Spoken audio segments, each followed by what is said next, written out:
एका खडकावर ते धुणं ठेवलं. इंद्रायणीच्या पात्रात उतरली. तिला काही माहित नाही, काही खबर नाही. तुळापूरच्या वडूच्या गावात काय झालं तिला कळेना. आणि कळत जशी ती एका चांगल्या निर्मळ पाण्याच्या प्रवाहामध्ये उतरली, तिच्या पायाला मासाचा गोळा लागला. मासाचा गोळा लागल्याबरोबर चवताळली. चवताळून तिनं मासाचा गोळा उचलला नाही. कोण आहे रे? इंद्रायणीच्या पवित्र पात्रामध्ये भोकळाचं मांस फेकून दिलं. त्याच गावात वडूचा धनगर, बैजा धनगर मेंढर घेऊन आला होता. त्या मासाचा तुकडा त्याच्या पायाजवळ तिनं फेकला. आणि पायाजवळ तुकडा गेल्याबरोबर त्या जनाला तो म्हणाला, ए जने काय करते? अरे का रे मामा, कोणी फेकलंय बघ रे. ही जनाबाई कोण? ही जना परटीन ज्यावेळी लहान असताना तिनं तिच्या बापाला म्हटलं होतं, ए दादा माझं लगीन जरा लावायचं असेल तर तिकडं पाचाड बिचाडला रायगडाकडे लाव की रे. दादा म्हणला, कशाला ग येडे, इतक्या दूर कशाला लगीन रे तुझं? लगीन ग. त्यावेळी ती जना तिच्या बापाला म्हणाली, अरे दादा शिवाजी राजाचे पोवाडे आणि शिवाजी राजाच्या कथा गोंधळाच्या तोंडून लई ऐकल्या बघ. एकदा माझ्या परिटींच्या नशिबात असा योग येऊ दे का शिवाजी आणि संभाजीची राजवस्त्र धुण्याचा योग जर माझ्या जीवनात आला तर माझ्या जीवनाचं कल्याण होईल. लहानपणी जी जना आपल्या बापाशी बोलली ती जना वडूलाच दिली होती. तुळापूर तिचं गाव होतं. त्या पाण्यामध्ये ती उतरली. मासाचा गोळा हाताला लागला, फेकला. बैजा धनगराच्या पायाला पडला. बैजा धनगराला, काय करते? अरे बोकडाचं मांस पण तरी इंद्रायणीत टाकलं ना मामा. बोकडाचं मांस नवं, तुला माहित नवं काय झालं? अरे रात्री शिवाजी राजाचा राजपुत्र आलमगीर औरंगजेबानं कापून काढलाय, त्याचं मांस आहे. आणि फतवा काढलाय, जो त्या प्रेताला शिवल त्याचे सुद्धा हाल. चाल घराकडे जा.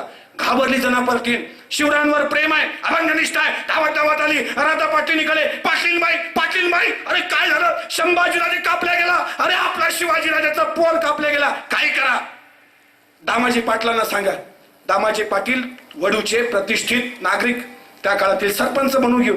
त्या दामाजी पाटलांना राजाने सांगितलं, आम्ही ऐकलं ते खरंय का? काल औरंगजेबाने आलमगीराने संभाजीराजाच्या प्रेताचे तुकडे करून इंद्रायणीत बुडवले म्हणतायत. हो, पण गुमान राहा, कोणी जर आवाज काढला तर त्याची सुद्धा अशी हाल केल्या जातील असा फतवा आहे. घाबरली राधाई पाटील. दामाजी पाटलांनी तिला गप केलं आणि सांगितलं, तुला जे काम दिलंय तेच कर. चाल गुमान जा, कपडे धु. जना परटीला काही करमत नव्हतं. प्रत्येकाच्या दाराजवळ गेली. अरे दादा काही कर. अरे संभाजीराजा पकडला, माझ्या राजाचं पोर कापून काढलंय बघ. अरे काय झालं तर राजाला न्याय मिळाला पाहिजे. ज्याची कपडे धुवायला मी लहानपणापासून धडपडत होती, आज त्याचाच प्रेत इथे येऊन पडलाय. काय झालं तर चालेल मामा, संभाजीराजाला न्याय मिळाला पाहिजे. कोणी येत नव्हतं. वडू गावात स्मशान शांतता. आणि ती राधाई गरजली. ती राधा परतीन म्हणाली, अरे फक्त आमच्या गावातील तरुण पोरांच्या होटावर मिसरूटा असून काय फायदा? शंभूराजा कापला गेला पण साली तरी बाण पोरा नपुसकासारखी पाहतात. अरे फार तुमची जिंदगानी. कोणी पुढे येत नव्हतं. पण जनापतीन काय करणार? परी समाजाचं एकच घर त्या तुळापुरामध्ये. कोणी येईना. दामाजी पाटील येईना, राधा पाटीलबाई येईना. काही सुचत नाही. 2 दिवस झाले. तारीख निघाली 13 मार्च 1689. शंभूराजाचा प्रेत तसाच आहे. कोण दिल अग्नी, कोण दिल नाही. न्याय झाला पाहिजे. अग्नी दिला गेली पाहिजे. काहीतरी झालं पाहिजे. गावात गेली, दौंडी दिली, जागोजागी गेली, रडली, पाया लागली. कोणी येत नव्हतं. अशा वेळी महारवाड्यातली लोक जागी झाली. त्या महारवाड्यामध्ये राहणारा गोविंदा महार, ढगोजी मंगोजी ही पुढे आली. त्याने सांगितलंय, जना काळजी करू नका. या शिवाजी राजाच्या पालखीला खांदा आम्ही महारांनी दिलाय बघ. संभाजी राजा. अरे या संभाजीची तर पाताचा. संभाजी राजा आमच्या घरामध्ये आमच्याच घरच्या घोगऱ्या खाऊन आमच्याच घरी मोठा झालाय बघ. आणि त्या संभाजी राजाचं प्रेत पडत असताना नपुसकासारखा नाही जना. कोणी नसल तर चालल, ही महार तुझ्या सोबत आहेत. जना परतिनीच्या खांद्याला खांदा लावून ढगोजी मंगोजी आणि गोविंदा महार सगळी जण वडूची स्त्री शक्ती जागी केली. ज्याला जे जमाल ते घेऊन आली. सगळी लहान लहान मुलं धावली. कोणी साडी चोडी घरचं जे काही मिळालं ते घेऊन आले. रात्री 12 वाजता 13 मार्चला इंद्रायणीच्या पात्रामध्ये कोणाच्या हाती संभाजीराजाचा पंजा, कोणाच्या हाती कान, कोणाच्या हाती डोळ्याची बुबळा, कोणाच्या हाती पायाच्या कटोऱ्या, कोणाच्या हाती मासाची तुकडा, ती सगळी गोळा केली. त्याच वडूमध्ये गोरखनाथ बाबा त्यांच्याकडे ती गेली. त्यानं सांगितलं, बाबा संभाजीराजाच्या प्रेताला अग्नी द्यायचा. बाबा तू येऊन हे काम कर.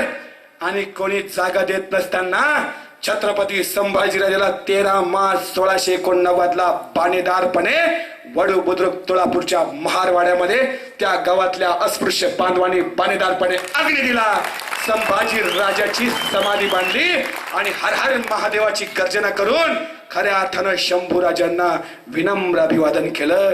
त्या संभाजी राजांचा हा दैदिप्यमान इतिहास. अरे तुमच्या गळ्याला गाळगन पाठीला फडाच योग्य आहे. तुम्हाला धर्मात नाही घेत, काय झालं चालेल.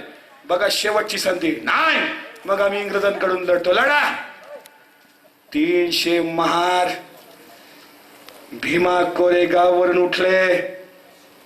वडबुद्रुक तुळापूरच्या संभाजीराजाच्या समाधीवर सिद्धनाथ महाराजच्या नेतृत्वात गेले. तिथं समशेरी ठेवल्या. हर हर महादेव. आणि 500 महारांनी 30,000 पेशवे 1 जानेवारी 1818 भीमा कोरेगावला चरत चरत चरत कापून काढले. संभाजी राजाच्या अपमानाचा बदला घेतला आणि छत्रपती संभाजी महाराज की जय म्हणून हा इतिहास आमचा आहे. ही धगधगती शौर्य गाथा